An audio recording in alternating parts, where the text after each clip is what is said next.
So, hello guys, good morning, happy Monday. Welcome po sa Mandal Family Vlog.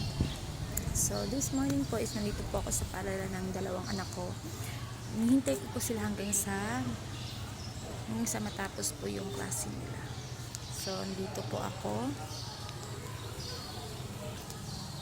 So, nandito po ako sa school nila guys. Yan po, yan po.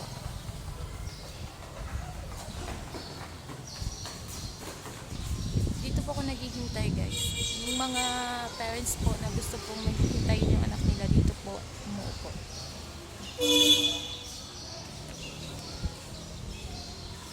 Ito po yung waiting area ng paaralan. Ito po yung labas ng school guys. Ito yung labas. May mga naghihintay po ng mga pitikab.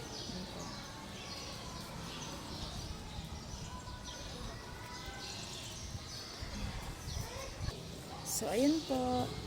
So, sa mga bago pa lang po sa channel namin, please don't forget to subscribe po sa YouTube channel po namin. Tulungan niyo po kami guys. Yun lang po. Thank you and God bless po. Bye-bye.